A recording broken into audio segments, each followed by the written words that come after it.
Hello friends, welcome to more creative. दोस्तों, आज 27 नवंबर दिन गुरुवार है, वही हिंदी महीना अगन और शुक्ल पक्ष की सप्तमी है। तो चलिए शुरू करते हैं आज की बड़ी खबरें। यदि आपको खबरें पसंद आए तो वीडियो को लाइक ज़रूर करिएगा और आप हमें प्रदेश के किस जिले से देख रहे हैं कमेंट बॉक्स में ज़रूर बताइएगा। दोस्तों, खबरें पूरी पाने के लिए वीडियो अंत तक जरूर देखिए और आप हमारे फेसबुक पेज को फॉलो जरूर करें, इसका लिंक डिस्क्रिप्शन में दिया गया है। दोस्तों, पुरानी पेंशन बहाली को लेकर दिल्ली में कर्मचारियों ने किया प्रदर्शन। पुरानी पेंशन बहाली को लेकर 25 नवंबर को दिल्ली के जंतर मंतर में देश भर से लाखों कर्मचारी एकत्रित हुए थे। इस प्रदर्शन में मध्य प्रदेश के कर्मचारी भी शामिल हुए थे।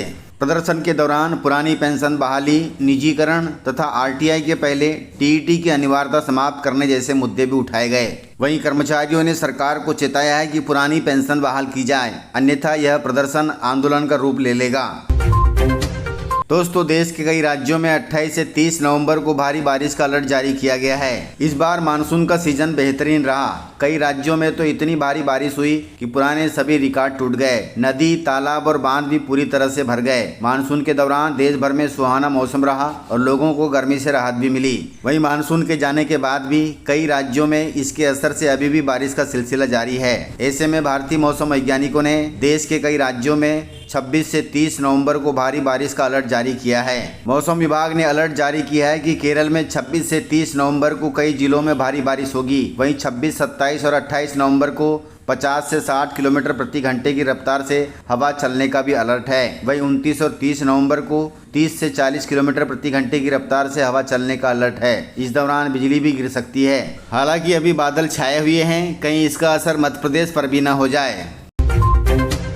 दोस्तों, शिक्षकों के लिए जरूरी खबर है। मध्य प्रदेश में अब शिक्षकों को 10 दिन की अधिक मिलेगी छुट्टी। इसके लिए 1 जनवरी 2026 से लागू होंगे नियम। गाइस, मध्य प्रदेश सरकार कर्मचारियों के हित में जल्द ही 3 बड़े कदम उठाने जा रही है। 4.5 लाख से अधिक शिक्षकों को वर्ष में अब 10 दिन का अधिक अवकाश मिलेगा। वहीं इन शिक्षकों को सेवानिवृत्ति के बाद अर्जित अवकाश के नकदीकरण की सुविधा भी मिलेगी। इसके अलावा सरकारी नौकरी के लिए 2 बच्चों की शर्त भी हटाई जा रही है, यानी 3 बच्चे वाले दंपत्ति अब सरकारी नौकरी पा सकते हैं। ये सभी नियम जनवरी 2026 से लागू हो जाएंगे।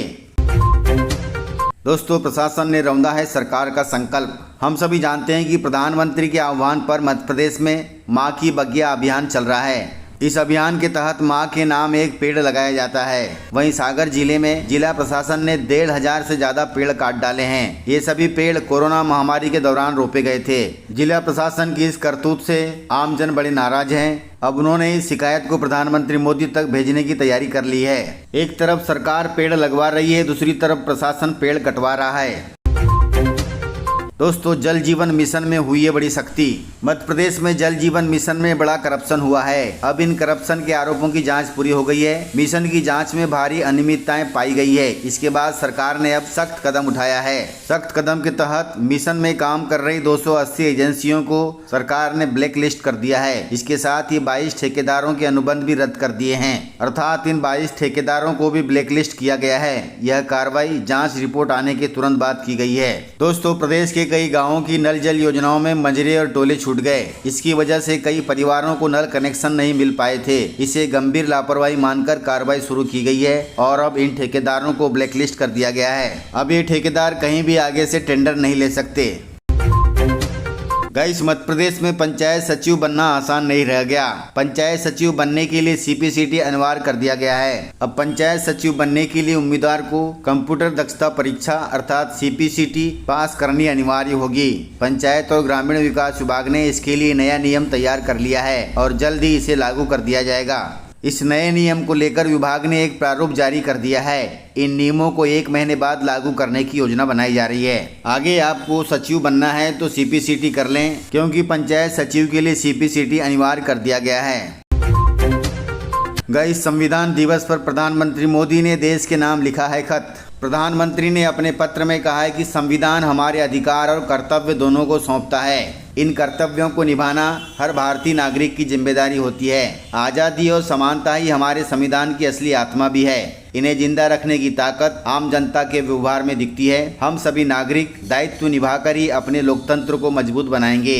हमें अपनी साइट में चलना है, यह भी संविधान ही सिखाता है। इसलिए हमें इनके अधिकार तथा कर्तव्यों का पालन करना होगा।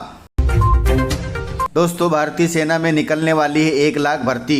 इंडियन आर्मी में नौकरी का सपना देखने वालों के लिए खुशखबरी है, क्योंकि भारतीय सेना में 1 लाख पदों पर भर्ती निकलने वाली है। बताया जा रहा है कि सैनिकों की बड़ी कमी है। यह कमी लगभग 1,08,000 जवानों की है। इस कमी को पूरा करने के लिए इंडियन आर्मी विचार कर रही है और वह अग्निवीरों की भर्ती के लिए नई वैकेंसी निकाल सकती है। इंडियन आर्मी इस कमी को दूर करने के लिए खास प्लान बना रही है। सेना अब अग्निवीरों की भर्ती की संख्या बढ़ाएगी। अभी हर साल 45,000 से 50,000 भर्तियां होती है। इस संख्या को अब लगभग 1 लाख से ज्यादा किया जा सकता है। इससे ज्यादा युवाओं को मौका मिलेगा। यह फैसला उम्मीदवारों के लिए एक बड़ी राहत वाला होगा। यदि आप इंडियन आर्मी में जाना चाहते हैं तो अभी से तैयारी में जुट जाएं। दोस्तों 9 दिसंबर को खजुराहो में होगी मध्य प्रदेश कैबिनेट की बैठक। मंत्रियों ने 2 साल के कार्यकाल में अपने विभागों के जरिए मध्य प्रदेश की जनता को क्या दिया, इसकी समीक्षा की तारीख आ गई है। मुख्यमंत्री डॉक्टर मोहन यादव 1 दिसंबर से 5 दिसंबर के बीच सभी विभागों की समीक्षा करेंगे और पता लगाएंगे कि किस विभाग ने अच्छा काम किया है। इसके बाद खजुराहो में 8 और 9 दिसंबर को विभागों की बैठक होगी। कैबिनेट बैठक 9 दिसंबर की होगी, जिसमें पता चलेगा कि कौन अच्छा है और कौन बुरा है। माना जा रहा है कि इसी समीक्षा के बाद कौन सरकार में रहेगा और किसका पत्ता कटेगा, इसकी रणनीति तय होगी। सूत्रों के मुताबिक आने वाले समय में मंत्रिमंडल में भी बदलाव की चर्चा है। संभवतः इस परफॉर्मेंस को आधार बनाया जा सकता है।